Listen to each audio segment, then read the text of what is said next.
community development agent himself, and started with myself. We've got people here around the table, introduce himself, Terry Moore. Bob Smith, the White Path, Dave Panero. Laura Lee, Terry Hannigan. Randy Shepherd. Kirsty Northrup, Louise Wadsworth. Molly Downey. Tessa Taylor. Maureen Wheeler. Bill Bacon. Okay, Bill. Great. We'll have Randy give us the update with the audit on the IDA. Again, we'll recess that. We'll open the LCDC. We'll have Randy give us the audit on the LCDC. We'll recess that, go to the CRC, and Randy can do whatever Randy wants to do at the CRC. And then we can kind of go back and get to business. But want to welcome Randy Shepherd from Bonadeo. This is our third year with Bonadeo. Quick, easy audit. I think you're only here a couple of days, so happy to have you come in and do your work. We certainly appreciate it. All right, thank you very much. I do want to thank Tessa and Maureen for everything they did for the audit, because they worked very hard and they're using some things as well. And also thank Tessa for waiting until today before she went out, because it was a big concern that we got the audit done before she went out. So that was very, very helpful. Yeah, you should have at your table there the packets of all the draft audit materials. They're all very similar in some respects, or some very quickly. Looking at ID first. So the letter that's on top on our letterhead, what that is a recorded communication letter, and it covers, as the name kind of implies, certain recorded communications from us to you as the board of the organization. And what I will say is it's a pretty vanilla letter this year. There wasn't any more accounting standards, etc. And so that's kind of what the letter goes through. The first page one, it talks about if there were any more accounting standards, which there are any, there were none.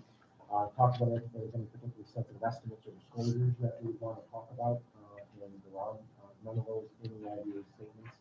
And then it gets into some other categories on the top of page 2, which I think is important. Difficulties encountered performing the audit. So one thing I always like to point out is, our role is we look for the board to perform an audit. We don't work for management. So if for some reason, we couldn't get things done, or there was a difficulty getting the job done, we want you to know that. But as I kind of started off with it, it's not that way. But I think that's why it's important to kind of note that we didn't have any issues. It does make reference in the next section to some adjustments, and those are attached to the letter in Exhibit A. And what you'll see there is there's a number of adjustments that are recorded. One related to rental income, the other largest one relates to the land additions. So during the year, you're spending monies to kind of improve the property over there in Lebanon, and you're just kind of booking that through as an expenses that happens. Under accounting standards, those are actually assets for you until you sell those, so it comes off of an expense and goes on as an asset. So the impact of that is it kind of increases or decreases your loss, increases your income, so to speak. So that was the biggest jump there. And so at the end of the day, we'll kind of walk through why it is, why you're changing that position. There's a decrease in $158,000. Those are adjustments. We don't really have a management letter for the agency, because controls are in real good shape. This is probably one area where I would think that you can start really looking at and trying to book some of these adjustments maybe before we come in. We don't mind helping out, but I think this is an area, as you've got more experience, that you can start looking and considering that before we come in and get some workbook before we start. All right, so now we look at the audit, which is the actual picture document there. It's got draft on that, only because until we have this meeting, until we get the letter from you, we leave that in draft form.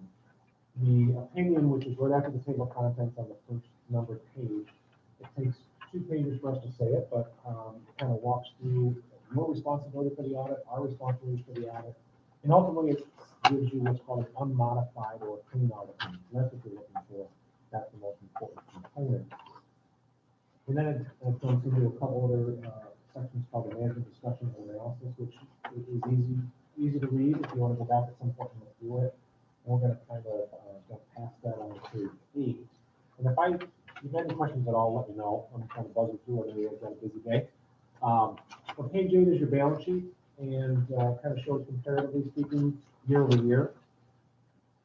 Cash is down quite a bit for the year, with $380 last year, down to $20,000 this year, and we'll talk about that, the reasons for that on the cash flow statement. And you can see your other non-current assets, so where your land held for development is up about $200,000 or so this year. And then you've got a receivable, payable over to LCDC that just didn't get paid out of year end. And your overall net position of the IDA at the end of the year, 1.7 million, most of which is in unrestricted.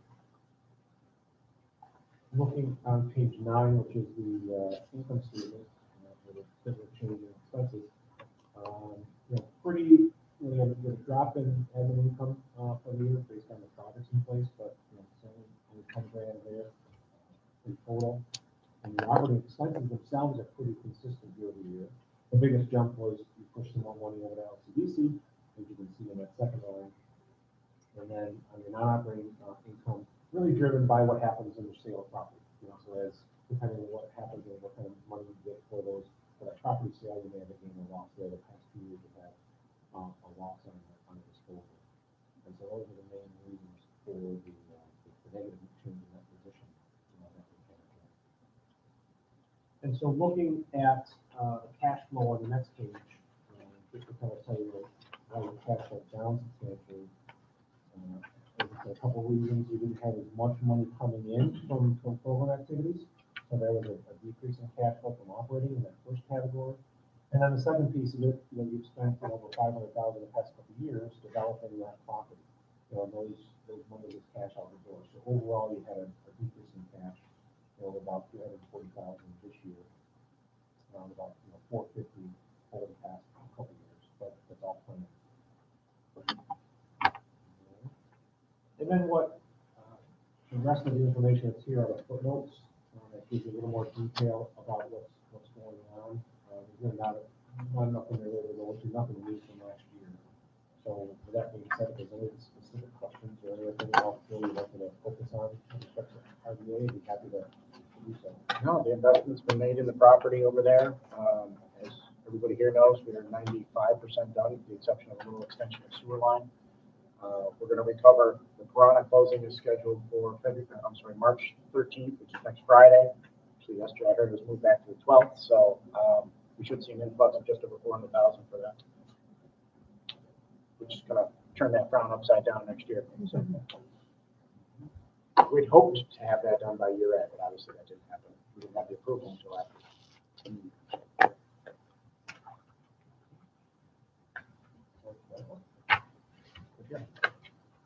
We will definitely need time to just go over the meeting motion to accept, right? Before we move on to the supplemental.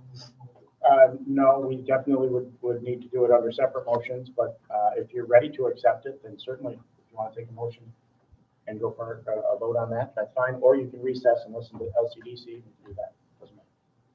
What's the choice here? Recess and keep going. Okay. We'll recess and we'll go on to the LCDC. Very good. So the letter again is pretty similar. The only thing I think we'll point out is if you go to the entries, the Exhibit A, and we'll talk through some of the entries that we booked related to LCDC on that letter. Because the rest of the letter is the same. And you see again a number of adjustments, and I'll again make the same comment. I think as we get used to having some of these grants and this activity, I think we can start looking at that and try to collect these entries. Most of them are grant related. At the year end, we always want to try to match the revenues and expenditures. So if you have vouchers for certain components of the grant, you want to do that to recognize your revenue, or to the extent that you haven't paid the invoices related to grants, you want to accrue those payables for that. But the biggest adjustment, really, the biggest negative adjustment was the write-off of the coast loan, which isn't one because it was a bad loan, because it was planned. That was the process of that was it was going to become a grant at the end of that period of time, and so that happened. So that was a non-cash impact, but it also does make it look like you've lost money this year, but it really is a non-cash impact. But that's the impact of those adjustments at year end for you.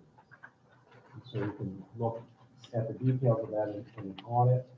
And as I mentioned with the IDA, the opinion on page 1, this is also an unmodified or clean audit opinion.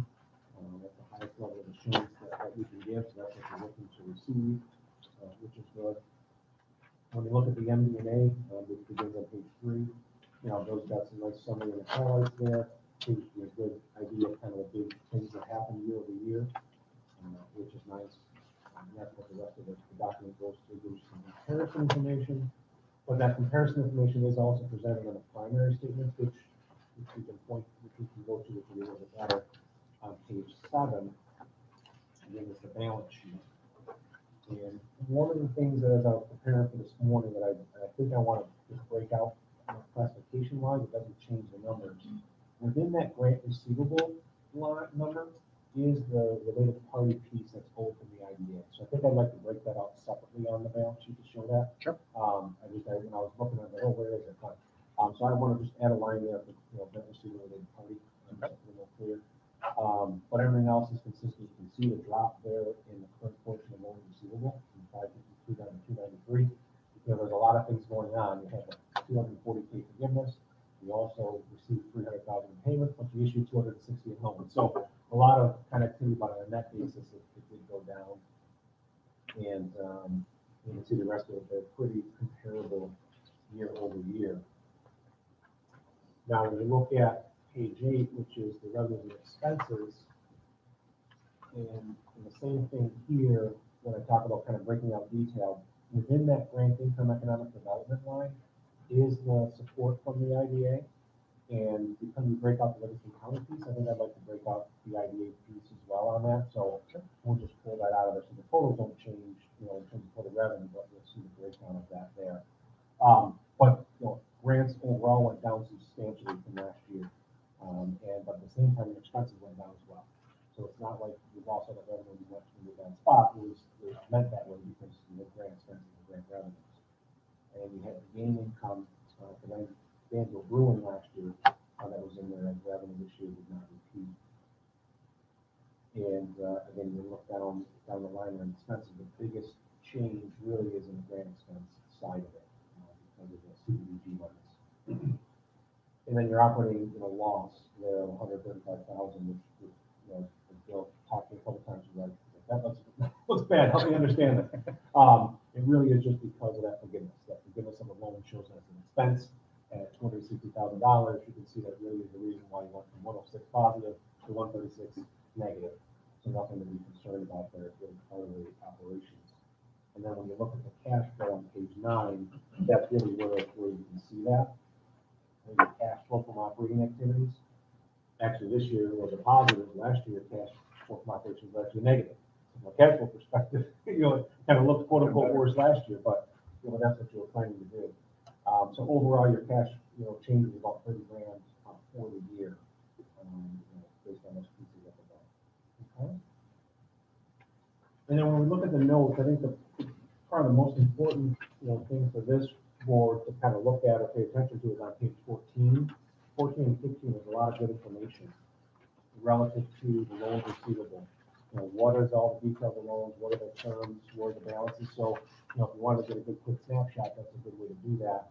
And then when you look on page 15, you can see how that money is expected to come into the organization over the period of time, either come in or if it's part of the forgiveness program. And then format-wise, what I'm going to do right now, that repayment table is kind of split between 2 pages. Yeah. I'm going to rearrange it so that that little section at the top of page 15, I'm going to move to page 16 so that payoff can be on the same page. So we're just formatting stuff for you. But again, I think that's good to note. Good to see where you are, kind of where that money's coming in for the organization. That, any questions? Yeah, a couple of comments. We've got a new group. So back in 2009, when Coast came into town, there was an arrangement that was made with some CDBG funding where essentially there was a $240,000 loan that was made. It was called a loan, a deferred loan, that if Coast did not meet its obligations, that it would be collected. It would be basically turned out and collected as a loan. Coast met its obligations. Under the terms of the agreement, it's forgivable after 10 years. That's what we didn't write off Coast. We actually were under an agreement that if they met the conditions of hiring, that it was forgivable. So we essentially had to make that adjustment this year.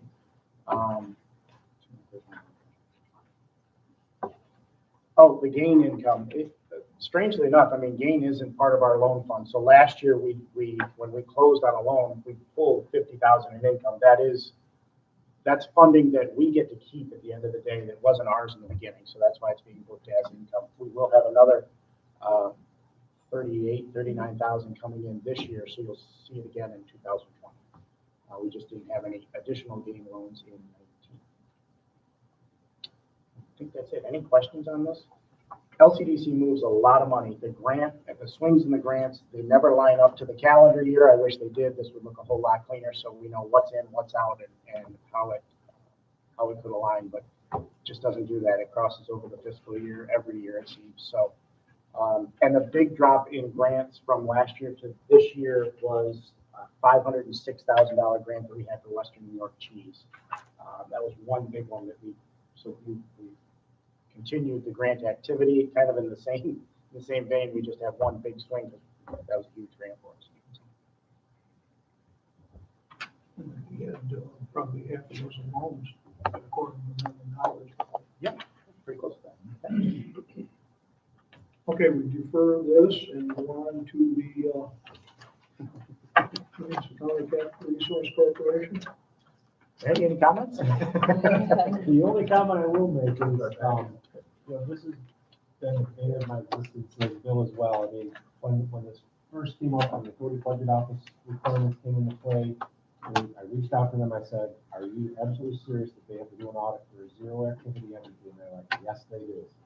I'm going to reach back out to them again because we see different clients, we see different situations, and I've seen another similar entity that has zero activity that they're getting away with just doing a letter that says there's nothing there. So I'm going to revisit that and try to get them to, forget needing an audit from you guys and just do some kind of letter that says, hey, there's no activity and therefore it is what it is. So, but we have to do this then too. I'm interested right now that shows all zeros. Basically, the only thing that's in there is the outstanding bond value that changes every year. So that's kind of how it works. But nothing really going on with CCRC. I assume no questions on that. Any questions for Randy on either IDA or LCDC audits? Certainly appreciate the time that you folks put in. Erica is wonderful to work with. I get the other gals name. I apologize.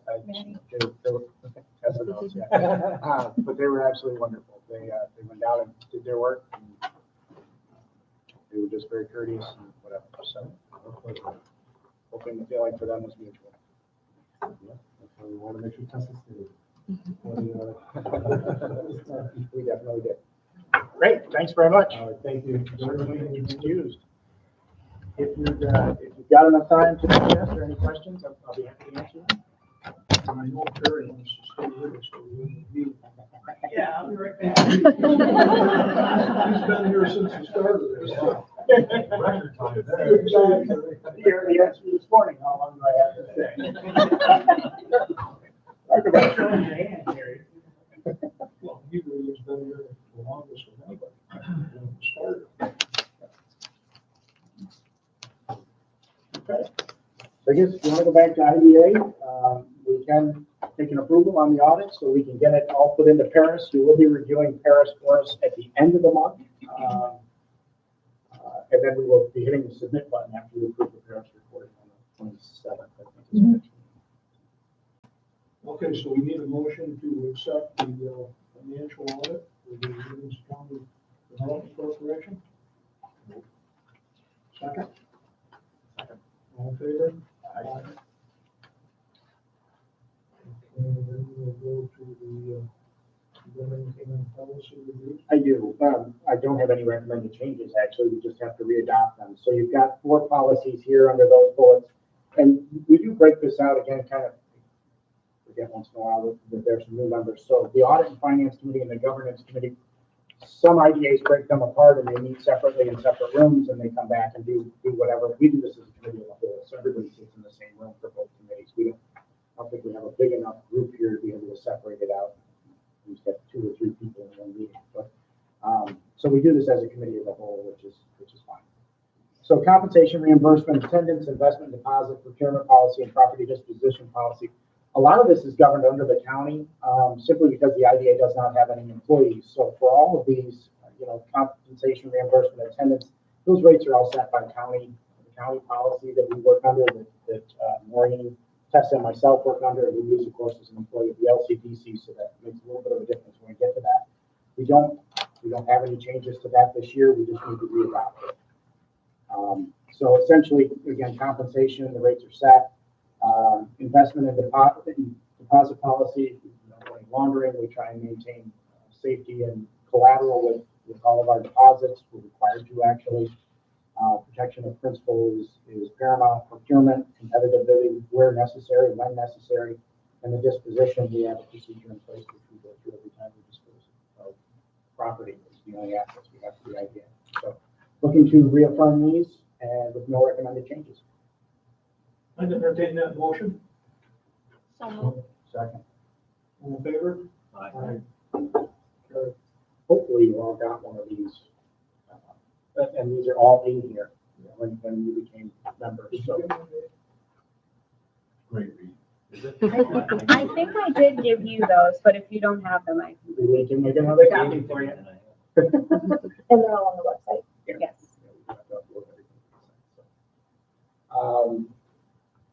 All right, so the assessment and effectiveness of internal controls, that is in front of you. I believe on a handout. Did we do that, Tessa? Yeah. Right. So what this does is essentially it tells you a little bit about the internal controls that Randy mentioned. They do take a cursory overview of these and how we kind of manage the process in the office, and they do it to the policies and standards. We don't have any recommended changes for any of those internal controls. We think they're working fairly well. We do have some thoughts maybe that we might bring to you later, but at this point in time, we don't need to make any changes. We don't see anything declaring. So we ask for a readoption of this. I entertain that motion. Move to read that. Second. Second. All in favor? Aye. So this would be typically things that happen under the governance committee, but again, kind of keeping this as a committee of the whole, we've got a policy review. Again, no recommended changes. Everything that we have in place, we are recommending to be maintained. We just need to reaffirm. I'll point out a couple of those. The ones that we certainly use the most often are the fee policy and the uniform tax exemption policy. That essentially tells us what type of projects we can participate in and what sort of a fee schedule or the structure would be surrounding that. A few years back, we did bump our fee just a little bit to kind of get in line with things. That's already adopted. We asked to reaffirm that today. We've talked about this in the past with some of the solar requests, to take variance or a deviation from that fee policy. We've stuck to it. So we really don't do that. We have the ability to, but we have not. The rest of it, quite frankly and candidly, falls under a lot of the county purview. Just because it's in the news lately, the whistleblower policy, to kind of let you guys know what that is that if anybody on the board or any staff has any concerns, they can either come to me or Gary or another member of the board. There's a window there where situation can be remedied within, I think, 5 days. After that, the whistleblower, the individual with the complaint, can actually take that outside and go up the ladder, which is to the ADO or whatever it may be necessary. So, there's a policy in place for that. It's in your book. So we're just asking you to reaffirm all of these as well. Take that motion. Move. Second. Second. All in favor? Aye. Carried. The self-evaluation of the prior year performance. This is called the Operations and Accomplishments Report. Everyone has that, That's yeah. great. So what you'll see from last year for the IDA, we do one of these for both organizations. What we've got on here, and I think it's kind of important to understand that the timeframes of these projects do take a lot of time, unfortunately. UET, we started working with in January last year. They closed in September, early October of this year. So there is a long window of these companies and getting them where they need to be. So UET is closed. Piranha is obviously pending. I'll have an update on them in just a minute, as is Noah's Mental Health. So as a result of those three projects, what will be provided is about just shy of $3 million in investment, 17 new jobs, 28 kept. The cost of the state and region, which is what we run this through an economic development model. So the cost of the state and region in terms of our benefits is $550,000. The benefit to the state and region is over almost $19 million based on payroll, investment, property taxes, a whole bunch of stuff that goes into that number. So the net benefit, of course, is about $18.5 million or 33 to 1. Typically, when you get to a large scale project where there's heavy incentives, they look for at least 5 to 1. So 33 to 1 well exceeds what we're trying to do. Essentially means we're not getting away with slow. I put the 2019 goals. These were what we looked at last year in terms of what do we want to see accomplished for 2019. Some we did better on than others, but in essence, I went down through here and kind of took a look at them again. Janesville Industrial Park, assess and identify the remaining infrastructure needs. We, as I mentioned earlier, we're 95% of the way through that. Closing on the sale of 2 additional parcels. We got 1, but we've got 2 that are pending now, so we'll actually close on 3 for the work that we started in 19. Hopefully soon to be more. Gateway Agribusiness Park, this was kind of a work in progress. We did get Empire State Development. We got some leeway in the funding that they awarded us a couple of years ago with what we want to do. The hard part is that there's still a lot of moving parts and concerns about not owning the land and what the owner of the land wants per acre. So essentially, I'm not really ready to do a whole lot more there until we can kind of get them down a little bit. We did attempt to seek additional funding sources through the federal build program. They would have helped us do some planning and design expense, but unfortunately we weren't successful. Last September, we did not get it. So we'd like to kind of continue to do that too. The Dansville Industrial Park, identify areas for improvement. Dansville has been quiet in terms of the industrial park. However, I am working with Larry Mellebacher, who has a 27 or 28,000 square foot general purpose building that is essentially laying on the ground. It's brand new, it's just in pieces. Talked to Larry about potentially putting that up in the park and working out a deal where maybe we get a land lease and he could have, the rental income. Hard part about that is Larry's got about 20,000 square feet just up the street from that he's still trying to rent as well. So he's not extremely motivated to do that at this point in time. We've got probably more space in Dansville than we do in any other area of the county. So I've got something that I'm gonna put in front of you for the Dansville Industrial Park just a few minutes. Yeah. Business attraction and retention, new capital investment of $10 million. We didn't get there. We will, but we did not get there this year. I think we've got some huge projects that are on the horizon that are going to well exceed that number. 72 existing businesses. Yeah, we knocked that number out of the park. 6 per month is very easy to do, quite frankly. Provide response to Greater Rochester Enterprise. We are working very, very closely with them. And then the workforce development stuff. We had Grow Works with Your Hands that we did some funding for. We didn't partner as much as workforce development did, but we were involved in that a little bit. And then we've also funded their job fairs, which has been successful for us. So in a nutshell, I guess I kind of summarized what was on the accomplishments, but let me see if I just didn't miss anything. Utility scale solar has been coming fast and furious, as I mentioned before. 3 large projects, the town of York and Leicester. Dave knows very well, the town of Mount Morris, and also the town of Caledonia. And then 3 relocating of 3 expanding businesses. Matthews Buses, if you haven't stopped in the East Avon Plaza in East Avon, you'll see that they are, if they're not in there, they're getting very, very close because they finished what they needed to do. So I think they'll be moving very soon. We did find them a tenant in that plaza as well. That's the Sports Medicine Concepts. They're building out about 10,000 square feet. And Monday Mustard, believe it or not, that's been on my list. Since I got here, I was told we got to get Monday Mustard back to Monday. So we were able to do that. They're in the Old Hills restaurant on Monday. And that's it for the operations and accomplishments report. Are there any other thoughts or questions for Bill on that? Coming along around there, all the jobs, remember, this is all about jobs, business. And you're going to see some more of that. I've got sort of a 2020 update, if you will, which really kind of comes with the next report. So if you're good with this one, and you have any questions on last year, I'm happy to answer. I'd entertain the motion to approve. Second. All in favor? Okay. So the next one up is the mission statement and the measurements report. So this essentially takes a look at 2020 and says, what do we want to accomplish? So more site development. I really would love to finish out that sewer line at James Steel Park and Avon to get that done, get those 3 parcels sold, get everything on the books, and get that moving. Gateway, we do have some interesting activity that we think could kind of move the needle a little bit in Gateway. So the highway department for the county has some federal dollars to do Bronson Hill Road. We've met with them. We've stressed the importance of folks along that road that want water and sewer connections.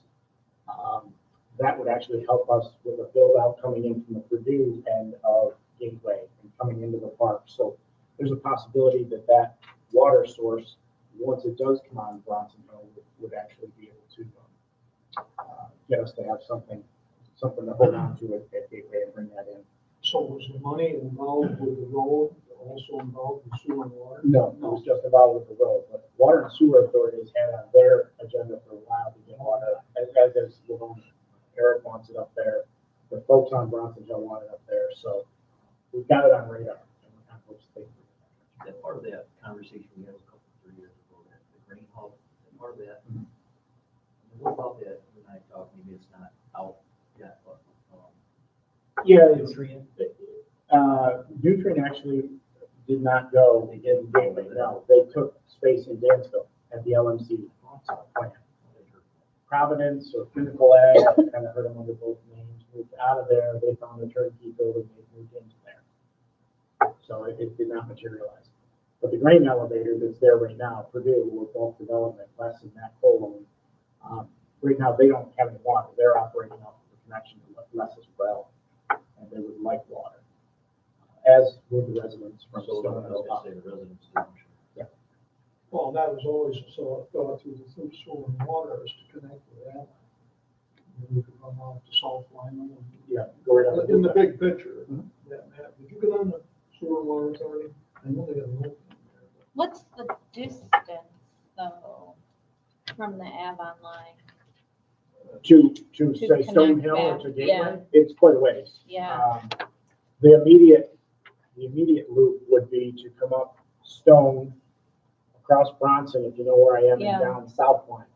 Mm. And then they could hook in right there for Tallies or just north, they're actually almost to the railroad. Yeah, I think they pushed on the railroad. There's a development, I can't think it is on the other side of the It's on the tracks. southeast side, yeah. So they have water, they don't have sewer.